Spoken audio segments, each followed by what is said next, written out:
Hey viewers, welcome to Down the Rabbit Hole. I'm your host, Bckwrdbbq. This week we're going to be looking at Galaxy Quest. Let's go down the rabbit hole.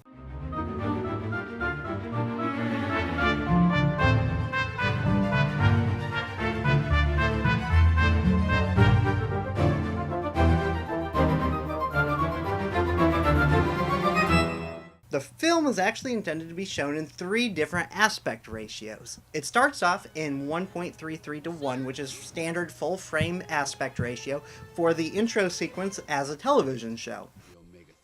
As it leaves the television show and reveals the convention, it pans out into widescreen.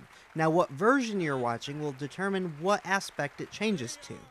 If you're watching a widescreen home movie release, it pans out to 2.35 to 1, which is a very wide theatrical standard.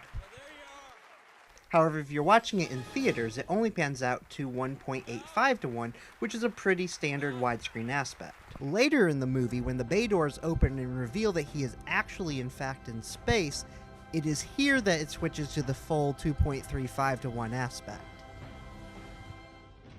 In episode 3 of Con Man, the costume that Jerry Lansing is wearing is a leftover Fado Cray costume from Galaxy Quest. Die, human! Jerry!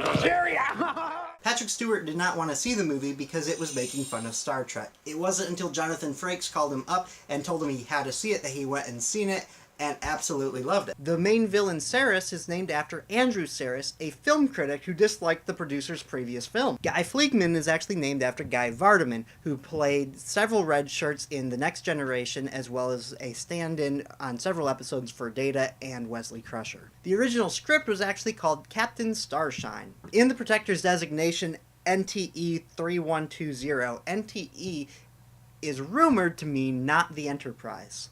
Sir, I am Lank, Senior Requisition Officer. And in case you didn't know, that's Dwight Schrute from The Office. Weapons, documents, personnel. And look at this really awesome poster from Japan. Tony Shalhoub's characters, Tech Sergeant Shen and Fred Kwan, were supposed to be the parody of the Asian character on the show. When Tony Shalhoub was offered the part, he said he was not going to play an Asian. He would, however, play the guy who played an Asian. There was a rumor that David Carradine of Kung Fu was high the entire time. They decided to run with this joke, and so Fred Kwan is high the entire movie. Are you stoned?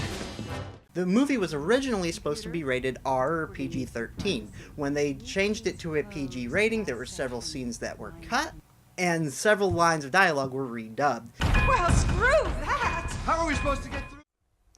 Many of the effects were done practically, including creature suits by Stan Winston and a large spaceship set on a gimbal. As part of the marketing campaign for the movie, the official website is designed to look like a bad fan site. It's complete with episode descriptions, episode summaries and reviews, as well as interviews with the cast members.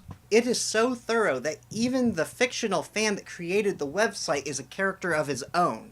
His name is Travis Lotke, and there are pictures of him photoshopped with the cast members. There is even a resume on the website. He graduated from Cal Poly. He is also Employee of the Month at TCBY. From this website, we actually find a lot of in-universe information. Gwen DeMarco is almost missing from an entire episode due to her recent divorce from Jason Nesmith. There are also 4 episodes where Tommy Webber is not seen walking because he broke his leg in a surfing accident. There was even an episode guest starring a famous rock star, only they couldn't afford him, so they got another rock star, and this one OD'd in his trailer right after getting into costume. E! Even made a documentary about the fictional TV show. It's called Galaxy Quest 20th Anniversary: The Journey Continues, and it even features an interview with Travis Lotke. Travis spread the word on the World Wide Web by creating an underground intergalactic website. You can access Galaxy Quest by logging on www.galaxyquest.com. What you can see is behind-the-scenes photos that no one else has gotten a chance to see. Don't ask how I got it, but I got it. In this documentary, we get a lot more information about the fictional TV show. It was created by Frank Ross, and it ran from 1979 to 1982 for a total of 92 episodes. It was originally planned to be a Western series known as West Quest. That was the original idea that he took the network, was a Western.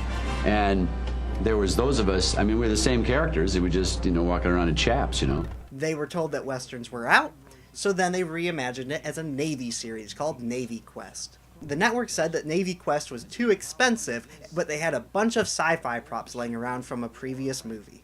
Tommy Weber would fake headaches on set to get out of filming. Shut the set down for like 2 hours. They tried to get Orson Welles to direct an episode entitled The Blibbering Blob. Prior to Galaxy Quest, Jason Nesmith starred in a sitcom called Hello Neighbor, in which he was the neighbor on the other side of the fence that you never saw from the neck down. Episode 75 featured Dr. Lazarus being trapped on a planet with a hostile space platypus.